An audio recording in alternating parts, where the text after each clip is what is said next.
सगळ्यांकडे सुद्धा राहील।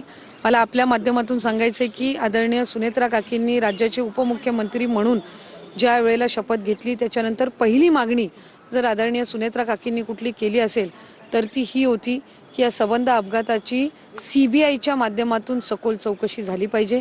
आत्ता जो हा अहवाल आलेला आहे हा नक्की कुठल्या यंत्रणेच्या माध्यमातून आलेला आहे याच्या संदर्भातली हा कुठल्या यंत्रणेच्या माध्यमातून आलेला आहे किंवा तो काय आहे याची अद्याप माझ्याकडे माहिती नाही। आपण जी सांगितलेली आहे तीच मी या ठिकाणी ऐकलेली आहे, पण CBIच्या चौकशीची मागणी ही आदरणीय सुनेत्रा काकींच्या माध्यमातून त्यांच्या पत्राद्वारे ही केली गेलेली आहे।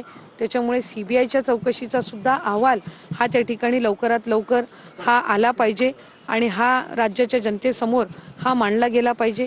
ही सुद्धा तितकीच मी आपल्याला म्हटल्याप्रमाणे आज जो अहवाल आलेला आहे तो आपण म्हटल्याप्रमाणे एका यंत्रणेच्याकडून आलेला आहे। कोणाकडून? DGCI कडून आलेला आहे। तर हा प्राथमिक अहवाल आहे असं त्यांचं म्हणणं आहे। तर जर हा प्राथमिक अहवाल असेल तर याचा तपशिलातला अहवाल ते कधी देणार आहेत तर त्या संदर्भातली सुद्धा माहिती ही मिळणं ही अपेक्षित आहे। एक आणि हा एका यंत्रणेचा अहवाल आलेला आहे। आम्ही मागणी केलेली आहे CBI चौकशीची, म्हणजे CBIच्या यंत्रणेकडून जो तपास चौकशी होते याचा अहवाल हा सुद्धा लवकरात लवकर येणं हा अभिप्रेत आहे। आणखीन काही यंत्रणा आणखीन एक मला वाटते राज्याचे मुख्यमंत्री देवेंद्र फडणवीस साहेबांनी CIDची सुद्धा चौकशी लावलेली आहे, त्यांचा अहवाल आणखीन येणं त्या ठिकाणी अभिप्रेत आहे। आणि केंद्राला सुद्धा केंद्राच्या यंत्रणेला सुद्धा आदरणीय फडणवीस साहेबांनी पत्र लिहिलेलं होतं, तर त्यांच्या अधिकच्या काही यंत्रणा आहेत का तर त्यांचा सुद्धा अहवाल हा त्या ठिकाणी आला पाहिजे। आत्ता जो अहवाल आलेला आहे हा एकाच यंत्रणेचा आलेला आहे, तोही प्राथमिक अहवाल आहे। तर याचा तपशिलातला अहवाल सविस्तर अहवाल त्यांच्याकडून कधी येईल याची सुद्धा माहिती त्या संबंधित अधिकाऱ्यांनी राज्याच्या जनतेला आपल्या माध्यमातून दिली पाहिजे।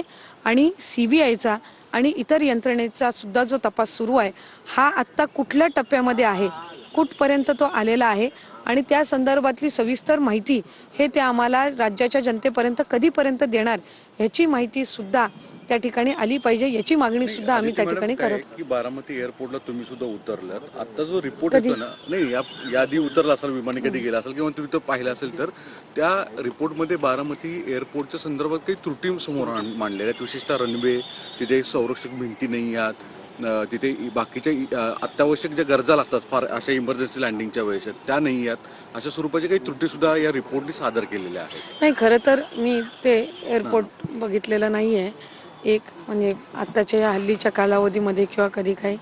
आता त्या एअरपोर्टवर आधी कधी अशा पद्धतीनं किती लँडिंग झालेल्या आहेत किंवा त्यावेळेला काही तांत्रिक बाबी पुढे आल्या होत्या का, किंवा आधी कुठलं समजा चार्टर चॉपर काही तिथं लँडिंग झाली असेल तर त्यांनी काही त्याच्यामध्ये निदर्शनास आणलेले आहेत का किंवा काय, तर ह्या संदर्भातल्या तपशिलामध्ये सुद्धा त्यांना जावं लागणार आहे।